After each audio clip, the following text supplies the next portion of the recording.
दरम्यान आमदार भास्कर जाधवांच्या व्हॉट्सअप स्टेटसची आता चर्चा सुरू झालेली आहे। शिवसेना प्रमुख बाळासाहेब ठाकरे आणि मासाहेबांचा फोटो स्टेटसला ठेवत त्यांनी आठवणींना उजाळा दिलेला आहे। याशिवाय त्यांनी व्हिडिओ स्टेटसला सुद्धा ठेवलेला आहे। मोरके जिद्दी आणि धाडसी असेल तर माणसंच काय जनावरं पण विश्वास टाकतात। या व्हिडिओमधून संघटना काय आहे आणि संघटना कशी घडवता येते याचा बोध घेण्यासारखा आहे असा टेक्स्ट त्या व्हिडिओमध्ये पाहायला मिळतोय। या टेक्स्टमधून भास्कर जाधव यांनी नेमका कोणाला संदेश दिलाय असा प्रश्न आता निर्माण झालाय।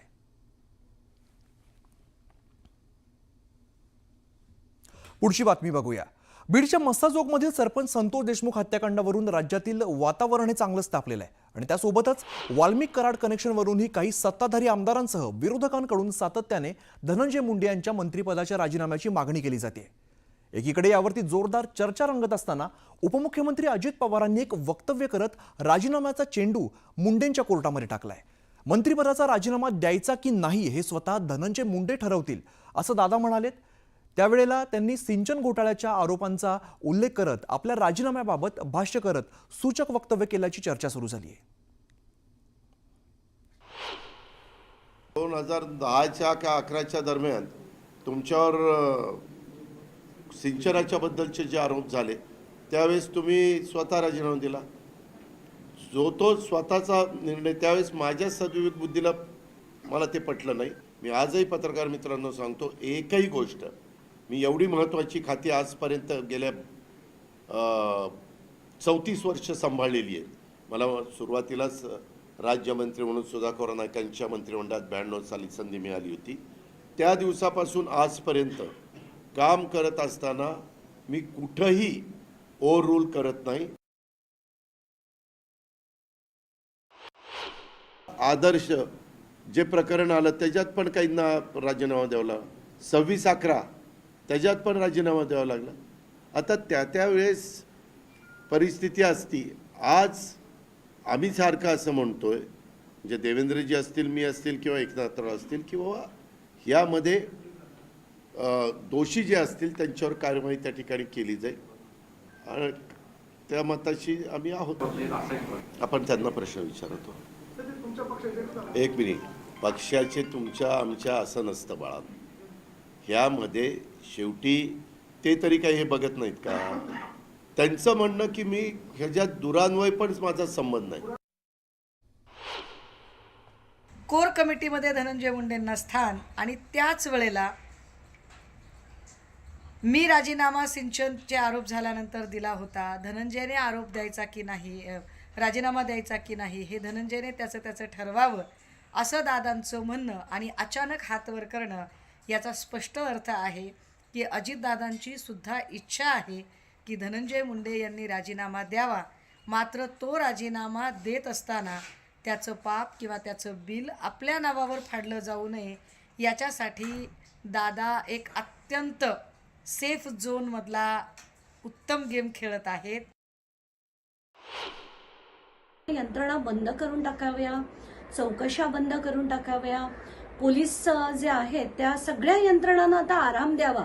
कारण एक व्यक्ती जो दहशत करतो, जो घोटाळे करतो, तो ठरवेल की त्याचा राजीनामा घ्यायचा की नाही।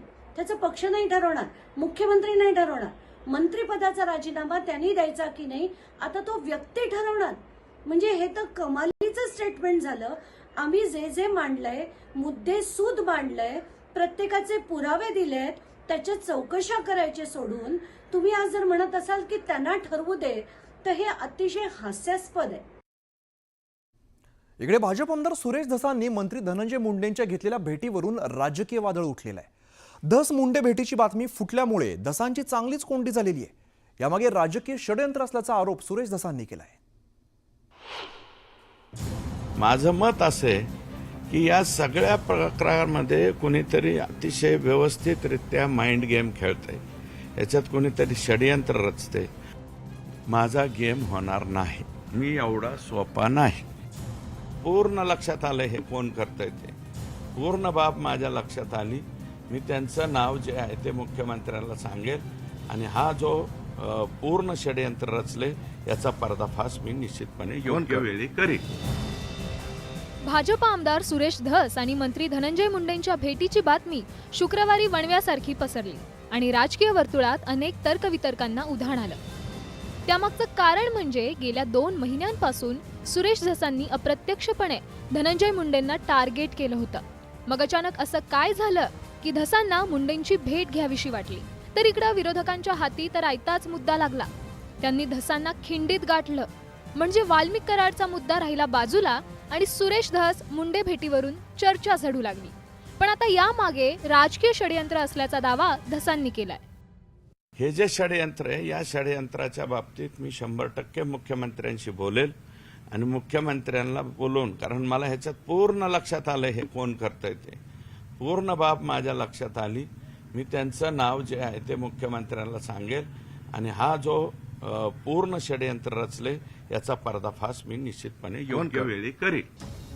खरं तर धस मुंडेंच्या भेटीविषयी दोन्ही नेत्यांनी बरीच गुप्तता पाळली होती. पण व्हायचं नाही तेच झालं. कुणीतरी प्रसार माध्यमांना ही बातमी दिली आणि भेटीचं पितळ उघडं पडलं. आता ती बातमी कुणी फोडली असा प्रश्न खुद्द धसांनाही पडला होता. पण त्याच्या मुळाशी जाणार नाही ते धस कसलेल्या धसांनी अवघ्या 24 तासातच त्याचा छडा लावला. कोण करते गेम? योग्य जिल्ह्यातलाच आहे की जिल्ह्याच्या बाहेरचा आहे? तुम्ही जिल्ह्यातला ओळखून घ्या. जिल्ह्यातलाच आहे थोडं. आज मी सांगणार नाही. योग्य वेळी मी निश्चितपणे पर्दाफाश करतो म्हणलं ना, की बरोबर तुम्हालाच माइंड गेम खेळता येतात का? माइंड गेम आम्ही बी खेळू इथून पुढं. मुंडेंच्या भेटीचं राज बीड जिल्ह्यातील एका बड्या नेत्यांना उघड केल्याचा दावा सुरेश धसांनी केलाय. त्यामुळे नव्या वादाची ठिणगी पडण्याची शक्यता नाकारता येत नाही. कारण तो नेता कोण ज्यानं धसांचा गेम केला? धसांना अडचणीत आणण्यासाठी तर ही बातमी जाणीवपूर्वक फोडण्यात आली नाहीये ना? धसांना डॅमेज केल्यास कुणाला बीड जिल्ह्यात फायदा होणार? असे एक ना अनेक प्रश्न या निमित्तानं उपस्थित झालेत. पण खरं तर गेल्या काही दिवसात सुरेश धसांनी एकदा नव्हे तर 2दा भेट घेतली होती. प्रदेशाध्यक्षांच्या इथं मला स्वतःला त्यांनी जेवायला बोलवलं होतं. मी गेलतो. अचानकपणे त्यावेळेस धनंजय मुंडे साहेब तिथं आले आणि आमच्यात अर्धा तास चर्चा झाली. आता दुसरी भेट कधी झाली ते धसांच्याच तोंडून ऐका.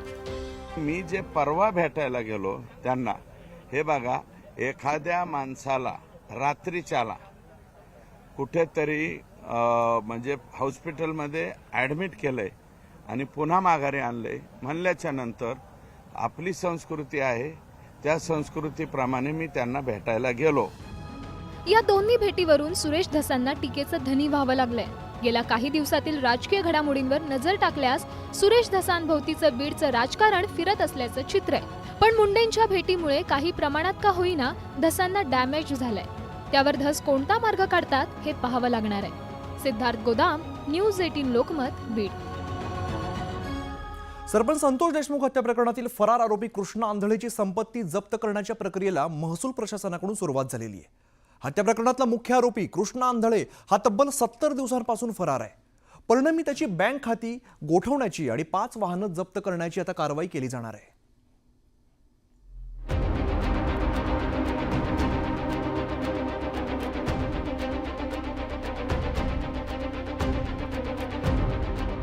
आरोपी कृष्णा आंधळे अजूनही पोलिसांच्या हाती लागलेला नाहीये.